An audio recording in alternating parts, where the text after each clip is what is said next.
Hello दोस्तों, welcome back again in my channel. I hope you all are good and well. आज हम 8 semester के BP 80680 quality control and standardisation of herbal के important question देखेंगे। First question है, describe the evaluation of commercial crude drug intended for use.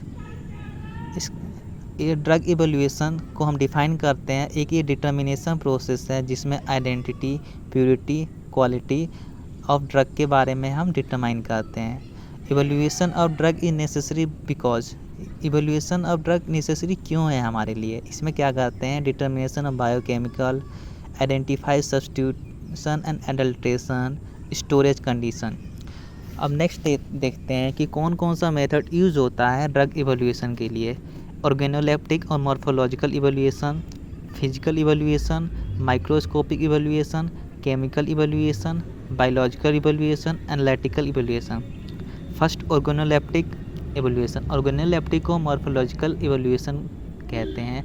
इसमें क्या होता है कि ड्रग को इवेल्युएट करते हैं अपने सेंस ऑर्गन के बेस पे, जिसमें कि हम colour, order, test, size, shape और टेक्सचर देखते हैं हम ड्रग का।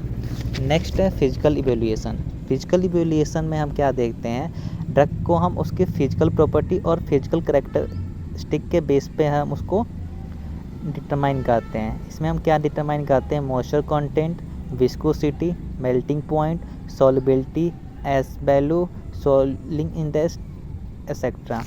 नेक्स्ट है माइक्रोस्कोपिक इवेल्युएशन। ये मेथड जो यूज़ होता है more detail examination of drug के लिए होता है। इसमें क्या होता है कि आइडेंटिफाई ऑफ ऑर्गेनाइज्ड ड्रग के लिए हम आइडेंटिफाई के लिए होता है, जो ये हमारी हेल्प करता है क्वांटिटेटिव इवेल्युएशन में और अल्ट्रेशन प्रोसीजर में। इसमें क्या निकालते हैं हम, स्टोमेटा निकालते हैं, हाइड्रोथोड्स देखते हैं और कैल्शियम ऑक्जेलेट क्रिस्टल देखते हैं। नेक्स्ट है क्वांटिटेटिव माइक्रोस्कोपी। क्वांटिटेटिव माइक्रोस्कोपी में हम क्वांटिटी देखते हैं। इसमें with the help of camera, lucida, stage micrometer, eyepiece micrometer etcetera. इसमें हम dimensions, diameter, starch grain, phloem fibre का लेंथ हम मेजर करते हैं। इसमें एग्जांपल है stomatal number, stomatal index, vein islet number, vein termination number, palisade ratio. Next है chemical evaluation. Chemical evaluation determine करता है एक्टिव कंस्टिट्यूएंट, जैसे कि हमारा एल्कोलॉइड हो गया, ग्लाइकोसाइड हो गया, फेवलॉइड हो गया, वोलेटाइल ऑयल हो गया। एल्कोलॉइड का टेस्ट होता है Mayer test, Wagner's test, Dragendorff test, Hager's test. Next है बायोलॉजिकल इवेल्युएशन। बायोलॉजिकल इवेल्युएशन जब फिजिकल इवेल्युएशन और केमिकल इवेल्युएशन जब फेल हो जाते हैं तो हम बायोलॉजिकल इवेल्युएशन यूज़ करते हैं, जो कि ये मोर एक्यूरेट होता है। इसमें क्या होता है, जो हमारा सेल होता है, लिविंग सेल होता है, उसको हम स्ट्रेन करते हैं, स्ट्रेन करके हम अपने स्टैंडर्ड से कंपेयर करते हैं। नेक्स्ट है हमारा एनालिटिकल इवेल्युएशन। एनालिटिकल इवेल्युएशन मतलब एनालिसिस। एनालिसिस कैसे करेंगे हम, क्रोमेटोग्राफी की हेल्प से करेंगे, HPLC से करेंगे, HPLC से करेंगे, जिसमें कि हम स्टेशनरी फेज और मोबाइल फेज यूज करते हैं। नेक्स्ट क्वेश्चन है हमारा stability testing method and protocol for herbal medicine. ये मोस्ट इम्पॉर्टेंट क्वेश्चन है, ये 3 बार से कंटिन्यू रिपीट हो रहा है। स्टेबिलिटी स्टडी क्या होता है, स्टेबिलिटी स्टडी एक रूटीन प्रोसीजर है जो इंश्योर करता है हमारी safety, quality, efficacy through out the self life of herbal medicine.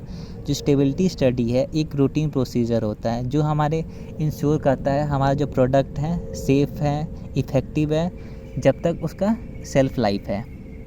Stability testing use to investigating quality of herbal product which vary according to time under environmental factor like temperature, humidity, light, oxygen, moisture, etc. Stability study perform at least 3 production batch of herbal product for shelf life। जो हम stability study करते हैं at least हम 3 production batch का determine करें, जिससे कि हम उसकी सेल्फ लाइफ को हम निकाल सकते हैं। हम नेक्स्ट देखेंगे कौन कौन सा फैक्टर जो है हमारी स्टेबिलिटी पर इफेक्ट डालता है। पहला है फिजिकल इंस्टेबिलिटी, दूसरा है केमिकल, थर्ड है इन्वायरमेंटल, फोर्थ है drug interaction, deterioration, decomposition during storage. तो फिजिकल इनस्टेबिलिटी क्या है? Due to impurities, reaction with container, microbial contamination etcetera. अब नेक्स्ट है chemical instability. It occur due to the oxidation, reduction, crystallisation, hydrolysis etcetera. Next environmental stability like altitude हो गया, temperature हो गया, rainfall हो गया, स्टोरेज कंडीशन हो गया etcetera. Next drug interaction, deterioration, decomposition during storage. अब नेक्स्ट देखेंगे कौन कौन सा मेथड यूज होता है स्टेबिलिटी को डिटरमाइन करने के लिए। इसमें क्या होता है? GC, gas chromatography, TLC, HPLC, UV spectroscopy और real time stability data, Arrhenius equation etcetera. अब नेक्स्ट देखेंगे कौन कौन सा प्रोटोकॉल है जो स्टेबिलिटी टेस्टिंग में हेल्प करता है। पहला है बैच, दूसरा container and closure, third orientation of storage, frequency of testing, sampling plan, test parameter etcetera. अब चलिए एक एक को करके हम समझते हैं। पहला क्या है? बैच मतलब फर्स्ट पॉइंट में ये बताया गया है कि जो हम डेवलपमेंट स्टेज की ड्रग होती है हम उसका बस सिंगल बैच का हम स्टेबिलिटी टेस्ट करते हैं। दूसरे पॉइंट में ये बताया गया है कि जो हमारा न्यू प्रोडक्ट रजिस्ट्रेशन के लिए होता है उसमें कि हम फर्स्ट 3 प्रोडक्शन बैच को हम देखते हैं। थर्ड पॉइंट में ये बताया है कि जो random sample are taken from the production batch, हम कोई भी सैंपल ले सकते हैं हमने प्रोडक्शन बैच का। नेक्स्ट है कंटेनर एंड क्लोजर। कंटेनर और क्लोजर बहुत ही मेन और इम्पोर्टेंट फैक्टर हैं जो अफेक्ट करते हैं स्टेबिलिटी के लिए। इसमें क्या होता है? जो हमारा प्रोडक्ट होता है कंटेनर से रिएक्ट करके अपने सेल्फ लाइफ को डिक्रीज करता है। Next orientation of storage container. इसमें क्या होता है? जो हमारा ड्रग होता है वो हमारे आपस में रिएक्ट करता है या सॉल्वेंट से रिएक्ट करके अपना जो प्रॉपर्टी होती है, थेरेप्यूटिक इफिकेसी होती है, वो लूज कर देता है। नेक्स्ट है frequency of testing. Frequency of testing का मतलब ये होता है जो हमारा ड्रग है उसको हम डिफरेंट कंडीशन और टेम्परेचर पे रख के हम देखते हैं कि वो हमारा ड्रग स्टेबल है या नहीं है। इसमें क्या करते हैं? लॉन्ग टर्म स्टडी करते हैं, इंटरमीडिएट करते हैं और एक्सेलरेटेड करते हैं। लॉन्ग टर्म में हम 12 मंथ करते हैं, इंटरमीडिएट में 6 मंथ और एक्सेलरेटेड में 6 मंथ के लिए करते हैं। नेक्स्ट है हमारा सैम्पलिंग प्लान। सैम्पलिंग प्लान मतलब एक ये प्लान होता है कि हम कितने सैंपल को एक बार में स्टेबिलिटी चेम्बर में डालें और कितने सैंपल अपना निकालें जिससे कि जो इंटायर जो स्टडी है वो अच्छे से हो सके। नेक्स्ट है टेस्ट पैरामीटर। जो स्टेबिलिटी टेस्ट है वो प्रोटोकॉल बताती है कि कौन कौन सा टेस्ट हमें करना चाहिए अपने प्रोडक्ट को स्टेबिलिटी से के बारे में पता लगाने के लिए। जैसे कि होता है appearance assay, degradation of product, microbiological testing etcetera. Next question देखेंगे, explain in brief about good agriculture practice of herbal drug. Good agriculture practice of medicinal plant. इसमें क्या होता है? हम कल्टीवेशन डिज़ाइन करते हैं जिससे कि जो हमारा मेडिसिनल प्लांट है वो ऑप्टिमल यील्ड दे सके in terms of both quality और क्वांटिटी में। एनी क्रॉप जो यूज होता है हमारे हेल्थ पर्पस के लिए। इसका ऑब्जेक्टिव क्या है? Rise income level of rural area.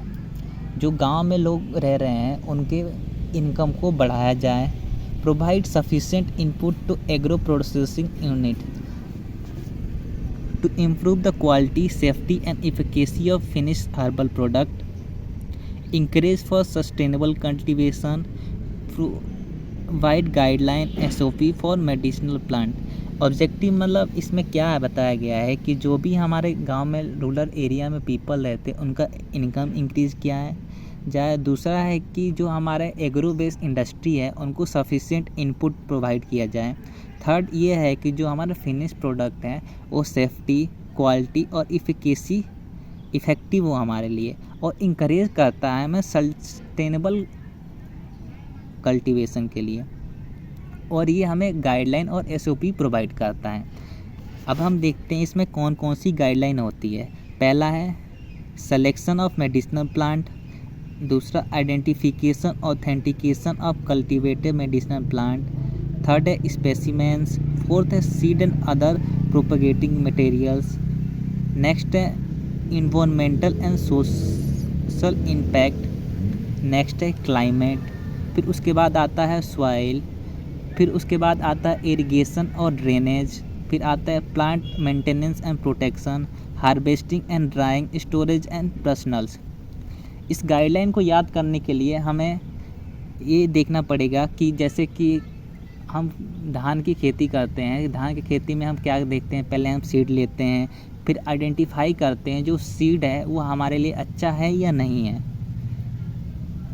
फिर हम क्लाइमेट रहेगा, जैसे कि धान की खेती को हम उसको गर्मी में कर पड़ता है क्योंकि उसमें पानी की ज़्यादा ज़रूरत होती है। अगर हम ठंडी में करेंगे तो उसका ग्रोथ नहीं होगा। फिर हार्वेस्टिंग एंड ड्राइंग, जब वो अच्छे से फसल पक जाती है फिर उसको काटा जाता है, फिर सुखा के उसको प्रॉपर स्टोरेज किया जाता है जिससे कि उसमें माइक्रोबियल कंटामिनेशन ना हो। नेक्स्ट अब चलिए देखते हैं एक एक करके इन गाइडलाइन को। पहला है सिलेक्शन ऑफ मेडिसिनल प्लांट। इसमें क्या करते हैं कि जो हम प्लांट को सेलेक्ट करते हैं उसकी स्पीसीज, बोटेनिकल वैरायटी और स्पेसिफाइड फार्माकोपिया और ट्रेडिशनल मेडिसिनल ओरिजिनल कंट्री में। Next identification authentication of cultivated medicinal plant. इसमें क्या देखते हैं कि जो भी हमारा ड्रग है उसकी बोटेनिकल आइडेंटिटी क्या है, जीनस क्या है, स्पीसीज क्या है, फैमिली क्या है, एक्सेट्रा। स्पेसिमेंस मतलब क्या होता है, in case of first registration of medicinal plant. इसमें क्या है कि जैसे कि हमने कोई मेडिसिनल प्लांट को ढूंढ लिया है तो उसको हम पहले क्या करेंगे, उसको रीजनल में सबमिट करेंगे, फिर उसको नेशनल हर्बम बिबम फॉर आइडेंटिफिकेशन में सबमिट करेंगे। फिर उसके बाद आते हैं seed and other propagating material. जैसे कि जो हमारा सीड यूज कर रहे हैं तो उसके पैकेट पे ऑल इन्फॉर्मेशन छपा हुआ होना चाहिए। फिर आता है कल्टीवेशन। कल्टीवेशन मतलब जो भी चीज़ हम बोल रहे हैं उसमें इंटेंसिव केयर और मैनेजमेंट प्रोवाइड करना चाहिए। और साइट ऑफ सिलेक्शन मतलब हम कुछ चीज़ें होती हैं जैसे कि सेब होता है, सेब ठंडे इलाकों में होता है कंपेयर टू गर्मी वाले इलाके में। जैसे कि एग्जांपल ले लेते हैं, कश्मीर में सेब होता है और हमारे लखनऊ में सेब नहीं होता है। अगर हम बाई चांस सेब बो देंगे लेकिन कश्मीर की क्वांटिटी और क्वालिटी अलग होगी और लखनऊ में ना क्वालिटी होगी ना क्वांटिटी होगी हमारे सेब की। ये डिपेंड करता है सॉइल, क्लाइमेट और अदर फैक्टर पे। अब चलते हैं क्लाइमेट। क्लाइमेट में क्या क्या आता है, रेनफॉल आता है, टेम्परेचर आता है, फिजिकल और केमिकल चेंजेस होता है। सॉइल जो होती है ऑप्टिमल और सॉइल कंडीशन होनी चाहिए। और इरिगेशन और ड्रेनेज में जो हम क्रॉप बो रहे हैं उसमें प्रॉपर पानी सप्लाई करना चाहिए। प्लांट मेंटेनेंस एंड प्रोटेक्शन, जो प्लांट हो रहा है तो उसको हमें कीड़े मकोड़ों से बचाने के लिए उसमें हमें फर्टिलाइज़र्स यूज करते हैं। नेक्स्ट है हार्वेस्टिंग एंड ड्राइंग। जब हमारा फसल ऑप्टिमल ग्रोथ पे होता है तो उसको हम काट के सुखा के स्टोर कर देते हैं। और पर्सनल जो भी वहाँ पे पर्सनल काम कर रहे हैं वो प्रॉपरली हाइजीन मेंटेन करें जिसकी वजह से जो भी हमारा प्लांट है उसको कोई नुकसान ना पहुँचे। अब नेक्स्ट देखते हैं ICS guideline. ICS guideline 10 marks में बहुत इम्पोर्टेंट मोस्ट इम्पोर्टेंट क्वेश्चन है। इसमें देखते हैं कि क्वेश्चन किस तरीके से आता है। इसमें क्या पूछता है, ICS गाइडलाइन पूछता है quality assessment of herbal medicine के लिए। चलिए देखते हैं ICS गाइडलाइन क्या होता है। ICS गाइडलाइन मतलब होता है international council of harmonisation of technical required for pharmaceutical for human use. ICS क्या है, ये क्या काम करता है, हार्मोनाइजेशन फैलाता है पूरे वर्ल्ड वाइड में। ये रेगुलेटरी अथॉरिटी और फार्मास्यूटिकल इंडस्ट्री को एक साथ ले आता है। इसका ऑब्जेक्टिव ये है कि ये ग्रेटर हार्मोनाइजेशन वर्ल्ड वाइड में फैलाता है, इम्प्रूव करता है efficacy of new drug development और रजिस्ट्रेशन प्रोसेस को, और ये प्रमोट करता है पब्लिक के हेल्थ को, और इंश्योर करता है कि जो भी हमारा ड्रग है वो सेफ़ है, इफ़ेक्टिव है और क्वालिटी है। अब प्रोसेस ऑफ हार्मोनाइजेशन, मतलब हम हार्मोनाइजेशन कैसे लाएंगे, इसके लिए formal ICS procedure, quality and assurance, revision procedure, maintenance procedure. Formal ICS procedure में हम new topic for harmonisation of ICH, clarification of existing guideline, things are added और delete in the guideline. Maintenance में finalisation of procedure.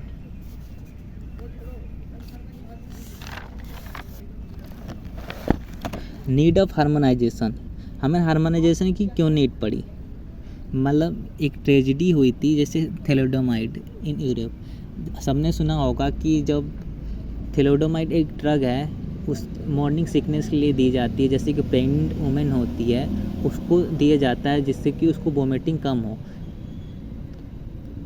तो इसके खाने के बाद क्या देखा गया, जो भी बेबी हुए वो उनका फोकोमेलिया एक साइड इफ़ेक्ट है ड्रग का। अब इसमें पार्टिसिपेंट कौन कौन से होते हैं, रेगुलेटरी मेंबर होते हैं, इंडस्ट्रियल मेंबर होते हैं। इसका brief overview of QSM, quality, safety, efficacy, multidisciplinary. Quality S से सेफ्टी, ई से इफिकेसी, एम से multidisciplinary. Quality related to chemical and pharmaceutical quality assurance, जिसमें कि स्टेबिलिटी टेस्टिंग, इम्प्योरिटी टेस्टिंग करते हैं। सेफ्टी में ये प्री क्लिनिकल स्टडी होती है जो इन विवो और इन विट्रो होती है, जिसमें हम कार्सिनोजेनेसिटी और जेनिटोटॉक्सिसिटी हम देखते हैं। इफिकेसी में हम क्लिनिकल ट्रायल करते हैं ह्यूमन पे, जिससे कि dose response, good clinical practice करते हैं। मल्टीडिसिप्लिनरी में इसमें terminology, electrical standard, common document use होता है। क्वालिटी स्टैंडर्ड, हार्मोनाइजेशन अचीवमेंट, हम हार्मोनाइजेशन करेंगे उससे क्या होगा, जो हमारे क्वालिटी ऑफ मेडिसिन बनेगी। क्वालिटी ऑफ मेडिसिन बनने के लिए हम उसमें क्या क्या चेक करते हैं, स्टेबिलिटी चेक करेंगे, इम्प्योरिटी करेंगे, रिस्क मैनेजमेंट करते हैं। अब देखते हैं क्यू सीरीज़। ये हम 6 सेमेस्टर NTDS में 6 सेमेस्टर क्वालिटी कंट्रोल में पढ़ा है।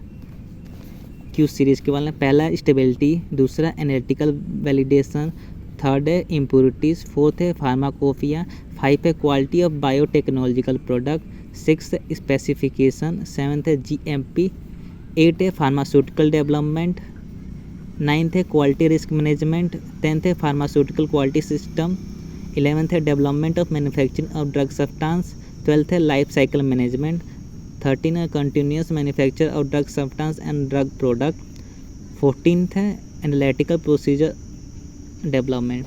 अब आते हैं नेक्स्ट ICS गाइडलाइन टेस्टिंग, मतलब Q1A stability testing on new drug substance.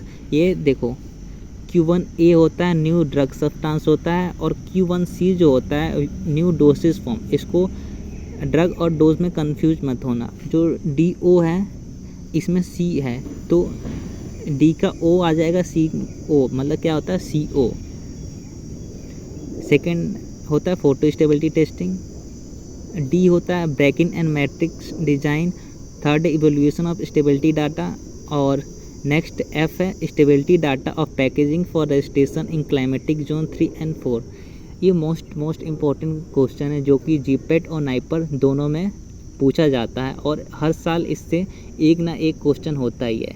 इस बार भी क्वेश्चन था जीपेट और नाइपर में। अब नेक्स्ट क्वेश्चन देखेंगे, preparation of document for new drug application NDA। ये क्या है कि व्हेन NDA का मतलब क्या होता है, NDA मतलब होता है न्यू ड्रग एप्लीकेशन। इसमें क्या होता है, जब हमारा कोई भी ड्रग होता है, जब उसकी प्री क्लिनिकल ट्रायल हो जाती है, प्री क्लिनिकल के बाद हम क्लिनिकल ट्रायल करने के लिए हम ह्यूमन पे IND फाइल करते हैं। जब IND अप्रूवल हो जाता है उसके बाद हम क्लिनिकल ट्रायल करते हैं, जिसमें कि फेज़ 1, फेज़ 2, फेज़ 3 करते हैं। फेज़ 3 जब कंप्लीट हो जाता है उसके बाद हम NDA फाइल करते हैं। NDA फाइल होता है मार्केट में अपने ड्रग को लाने के लिए अप्रूवल चाहिए।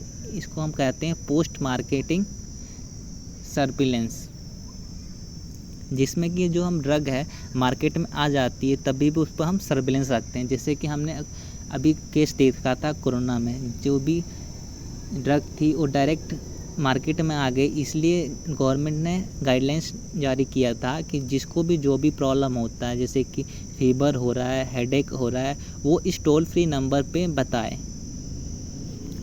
चलिए देखते हैं। अगर कोई भी फार्मास्यूटिकल कंपनी है, वो अपना प्रोडक्ट बनाई है मैन्युफैक्चर करने के लिए, वो अप्लाई करती है परमिशन लेने के लिए लाइसेंसिंग अथॉरिटी DCGI के पास, और जो भी डाटा उसके पास होता है वो सबमिट करती है। उसके लिए उसको इफिकेसी और सेफ्टी प्रूफ करना होता है मेडिसिन पे। इसके लिए वो क्लिनिकल ट्रायल करती है, जो कि स्पेसिफाइड है हमारे शेड्यूल वाई में। कौन कौन सा जनरल रिक्वायरमेंट होता है NDA सबमिशन के लिए? फर्स्ट होता है non clinical pharmacology toxicology study. दूसरा है clinical evidence of safety and efficacy of botanical drug. अब आते हैं क्वालिटी कंट्रोल में। Botanical raw material, chemical characterisation, biological assay, stability, environmental assessment. Next है evidence to ensure therapeutic consistency. जैसे लिखा गया है आप वैसे ही डेटो छाप के आइएगा, आपको मार्क्स पूरे के पूरे आएंगे पेपर में। Botanical raw material control test करेंगे, नेक्स्ट है क्वालिटी कंट्रोल टेस्ट करेंगे, फिर उसके बाद बायोलॉजिकल एसे करेंगे, उसके बाद क्लिनिकल डाटा करेंगे। तो डोज रिस्पॉन्स डाटा और मल्टीपल बैच क्लिनिकल डाटा देता है। हम जानते हैं कि हमारे इंडिया में जो आयुष ड्रग है वो आयुष डिपार्टमेंट के अंदर आता है, जो कि रेगुलेटरी रिक्वायरमेंट है, हमारे CDSCO के अंतर्गत काम करता है। जो भी हमारी अवेलेबल इंफॉर्मेशन है प्लांट के बारे में, फार्मूला और रूट ऑफ एडमिनिस्ट्रेशन, सारी की सारी हमारी पब्लिश्ड होती है लिटरेचर में। कौन कौन सा डाटा जनरेट, मतलब कहाँ कहाँ से डाटा हमारा जनरेट होता है, मिलता है। पहला क्या है? Identification authentification of the source of plant. जो भी हम प्लांट यूज कर रहे हैं उसका क्या सोर्स है उसको हम पता लगाएंगे। दूसरा है प्रोसेस ऑफ एक्सट्रैक्शन, मतलब कौन से प्रोसेस से उससे वो केमिकल कॉन्स्टिट्यूएंट को हम निकालेंगे। उसके बाद है फॉर्मुलेशन डिटेल्स ऑफ ड्रग, कौन कौन सा हम फार्मूला बनाएंगे जिससे कि अपने मेडिसिनल प्लांट को बना सकें। फिर आता है मैन्युफैक्चरिंग प्रोसेस ऑफ फार्मूला, फिर हम मैन्युफैक्चरिंग करेंगे, फिर उसके बाद स्टेबिलिटी डाटा उसका देखेंगे। जब ये सारा हमारा ड्रग बन जाता है, उसके बाद हम उसको मार्केट में लाने के लिए फाइल करते हैं NDA जो हमारी NDA अप्रूव्ड हो जाती है। जो न्यू फार्मास्यूटिकल्स ड्रग है वो न्यू केमिकल एंटिटी बेस्ड आ जाती है। हम देखेंगे एप्लीकेशन कैसे दिया जाता है। पहला क्या है? Application to ethical committee.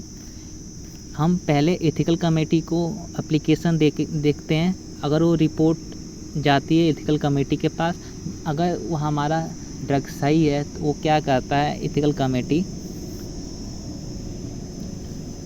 Approval दे देता है जिससे कि क्लिनिकल ट्रायल हम कर सकें। उसके बाद हम IND फाइल करते हैं। IND फाइल में हम इन्वेस्टिगेट करेंगे। फिर IND में रिकॉम्बिनेशन होता है DCGI का, फिर अप्रूवल मिलता है IND का। फिर उसके बाद हम क्लिनिकल ट्रायल करते हैं। क्लिनिकल ट्रायल होने के बाद हम NDA फाइल करते हैं CDSCO के पास, जो रिव्यू करता है DCGI। अगर हमारा ये कंप्लीट होता है तो लाइसेंस मिलता है, अगर कंप्लीट नहीं होता है तो हमारा लाइसेंस रिजेक्ट। चलिए देखते हैं इस वीडियो का last question. Explain briefly the current good manufacturing practice in for herbal drug. Current good manufacturing को हम CGMP कहते हैं। CGMP का मतलब होता है कि ये रेगुलेशन है जो इम्पोज्ड किया गया है हमारे FDA के द्वारा। ये हमारा एश्योर करता है प्रॉपर डिज़ाइन, मॉनिटरिंग और control of manufacturing process and facilities in the herbal drug industry, और हमारे आइडेंटिटी, स्ट्रेंथ और क्वालिटी और प्योरिटी ऑफ प्रोडक्ट के बारे में बताता है। मतलब एक इन शॉर्ट में हम ये कह सकते हैं कि ये FDA के द्वारा रेगुलेशन बनाया गया है। जो भी हमारा प्रोडक्ट बनता है उसको प्रॉपर मॉनिटर करा जाए, कंट्रोल करा जाए, जिससे कि वो जो भी हमारा प्रोडक्ट है वो सेफ़ हो, इफ़ेक्टिव हो और हमारे लिए अच्छा हो। इसका ऑब्जेक्टिव ये है कि ये एश्योर करता है quality, purity of the product. Second है manufacturing facility are in good condition, जो भी वहाँ पे मैन्युफैक्चरिंग फैसिलिटी हो अच्छी कंडीशन में है। नेक्स्ट है जो भी इक्विपमेंट हम यूज़ कर रहे हैं वो प्रॉपर्ली मेंटेन होना चाहिए और कैलिब्रेटेड होना चाहिए। अगला पॉइंट ये है कि जो भी हम प्रोसेस यूज़ करते हैं अपने प्रोडक्ट को बनाने के लिए वो रिलायबल होना चाहिए और रिप्रोड्यूसिबल होना चाहिए, मतलब कि हम उसको आसानी से कर सकें और बार बार उसको हम यूज़ कर सकें। इसके लिए उसने गाइडलाइन प्रोवाइड की गई है, जिसमें कि क्या होता है, हम ये देखते हैं कि इंडिया में DNC एक्ट 1940 के अनुसार जो शेड्यूल टी कवर करता है good manufacturing process for the Ashu drug. इसका CGMP का मेन काम है इंस्पेक्शन करना नेशनल बॉडी के द्वारा, जो कि रिस्पॉन्सिबल है स्टैंडर्ड क्वालिटी ऑफ मेडिसिन के लिए। CGMP कंट्रोल करता है स्टार्टिंग मटेरियल को, इंटरमीडिएट को और फिनिश्ड गुड को। इसके लिए उसने 6 सिस्टम बनाया है इंस्पेक्शन मॉडल का। पहला है क्वालिटी सिस्टम, दूसरा है प्रोडक्शन सिस्टम, थर्ड है facilities and equipment system, fourth है लेबोरेटरी कंट्रोल सिस्टम, फिफ्थ है मटेरियल सिस्टम, सिक्स्थ है पैकेजिंग एंड लेबलिंग सिस्टम। चलिए एक एक करके सबको हम देखते हैं। क्वालिटी सिस्टम में क्या होता है कि एवरी फार्मास्यूटिकल प्रोडक्ट, जो भी फार्मास्यूटिकल प्रोडक्ट है उसकी खुद की एक आइडेंटिटी होती है, स्ट्रेंथ होता है, प्योरिटी होती है, क्वालिटी होती है, जो कि वो एश्योर करता है कि वो सेफ़ है और इफ़ेक्टिव है हमारे लिए। अब है प्रोडक्शन सिस्टम। नेक्स्ट है प्रोडक्शन सिस्टम। इसमें क्या देखते हैं, जो भी हमारा मेजर्स और एक्टिविटी यूज़ होती है मैन्युफैक्चर ऑफ ड्रग और ड्रग प्रोडक्ट को बनाने के लिए, इसमें इंक्लूड होता है batch compounding, dosage form production etcetera. Next है facilities and equipment. Facilities and equipment जो यूज़ होता है हमारा प्रोडक्शन ऑफ ड्रग और ड्रग प्रोडक्शन को बनाने के लिए, जैसे कि होता है हेपा फिल्टर हो गया, पेन कोटिंग मशीन हो गई, रोटरी मशीन हो गई, डिसइंटीग्रेशन ऑपरेटर्स हो गया एक्सेट्रा। फिर आते हैं laboratory control test. Laboratory control test में हम ऐसे परफॉर्म करते हैं, एनालिसिस करते हैं और वेरिफिकेशन करते हैं कि जो हमारी ड्रग है वो स्टेबल है और स्टैंडर्ड है कि नहीं है। फिर आते हैं मटेरियल सिस्टम। जो हमारा प्रोडक्ट बन जाता है तो उसमें हम देखते हैं, कंट्रोल करते हैं कि जो कंपोनेंट जैसे कि वाटर और गैस कम है या ज़्यादा है। फिर नेक्स्ट आता है पैकेजिंग एंड लेबलिंग सिस्टम। इसमें क्या करते हैं, जो भी हमारा ड्रग बन गया होता है उसको हम अच्छे से पैक करते हैं प्रॉपर्ली, जिससे कि उसमें कोई कंटामिनेशन ना आए, और उसको प्रॉपर्ली लेबल करते हैं जिससे कि उसको आसानी से पहचान सके और उसमें क्या है उसको हम बता सकें। इसके लिए रिटन प्रोसीजर होता है, लेबल एग्जामिनेशन होता है। आज के लिए बस इतना ही। नेक्स्ट वीडियो में हम मिलेंगे इसके शॉर्ट क्वेश्चन में, जो कि मोस्ट इम्पोर्टेंट क्वेश्चन होते हैं, जो 2 मार्क्स में आते ही आते हैं। Thank you.